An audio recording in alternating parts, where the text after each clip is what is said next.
जय श्री कृष्ण, जय माताजी, जय महादेव। धनतेरस पर माता लक्ष्मीजीने प्रसन्न करवा માટે હું જે ઉપાય બતાવું છું તે તમે કરજો।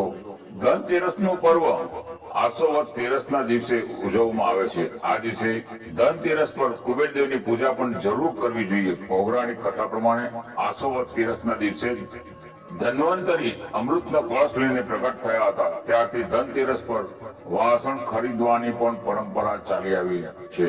તો આવો અમે તમને જણાવીએ કે ધનતેરસ પર કઈ વસ્તુઓ ખૂબ જ શુભ માનવામાં આવે છે અને આ ઉપાયો બતાવું છું તો તમે ખાસ કરજો।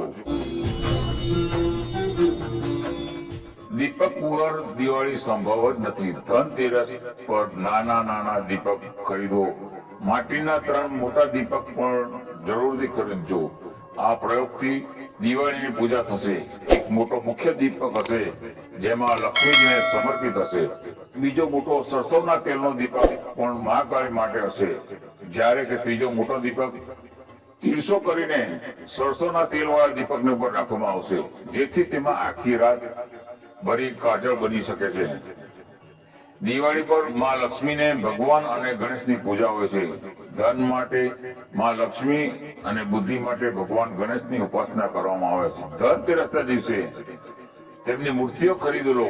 લક્ષ્મી ગણેશની મૂર્તિઓ ખરીદતા સમયે કેટલીક વાતોનું વિશેષ ધ્યાન રાખવું જોઈએ। ભગવાન ગણેશની સૂંઢ જમણી તરફ હોય તેવી મૂર્તિ લેવી જોઈએ। લક્ષ્મીજી કમળના પુષ્પ પર બેઠેલા હોય અને તેમના હાથમાં ધન પડતું હોય તેવી મૂર્તિ ખાસ ધ્યાન રાખીને લેજો। મૂર્તિઓ બહુ મોટી ન લેવી અને શક્ય હોય તો માટીની મૂર્તિ હોવી જોઈએ। ગોમતી ચક્ર એક વિશેષ પ્રકારનો પથ્થર છે જેની એક બાજુ ચક્ર જેવી આકૃતિ બનેલી છે। આ ઘણા રંગોમાં હોય છે, તેમાં સફેદ રંગનું ગોમતી ચક્ર સૌથી મહત્વપૂર્ણ છે। આ રત્નની જેમ આંગળીમાં પહેરવામાં આવે છે। ધનતેરસ પર ઓછામાં ઓછા 5 ગોમતી ચક્રો ખરીદો। દિવાળીના દિવસે ગોમતી ચક્ર માં લક્ષ્મીજીને અર્પણ કરવામાં આવશે અને ત્યારબાદ આગામી દિવસે તેને પૈસાની જગ્યાએ રાખો। કોડી એક સમુદ્રનું જીવનું એક ખોલ છે। ધન પ્રાપ્તિ માટે ધનના રૂપમાં તેનો પ્રયોગ પ્રાચીન કાળથી થતો આવી રહ્યો છે। ધનતેરસ પર ઓછામાં ઓછી 5 કોડીઓ જરૂર ખરીદો। દિવાળીના દિવસે આ કોડિયાઓથી વિશેષ પૂજા કરો। તેનાથી અવિવાહિતોનો વિવાહ થશે અને કરજની સમસ્યામાંથી મુક્તિ મળશે। ચાંદી તે સમૃદ્ધિની ધાતુ માનવામાં આવે છે। એવું કહેવામાં આવે છે કે ચાંદી ભગવાન શિવના નેત્રમાંથી પ્રગટ થઈ છે। ધનતેરસના દિવસે ચાંદી ખરીદવું અત્યંત શુભ છે અને આ ચાંદીની વસ્તુથી દિવાળીનું પૂજન કરવામાં આવે છે।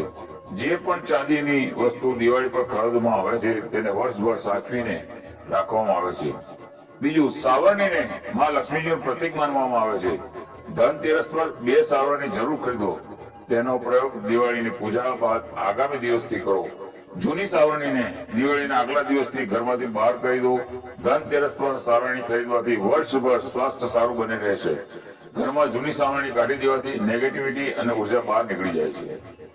તો મિત્રો, આ મેં જે આપણે ઉપાયો બતાવ્યા છે તેમાંથી તમારાથી જે શક્ય હોય એ ઉપાય કરજો, જેથી કરીને આપની તિજોરી હંમેશા ભરેલી રહેશે।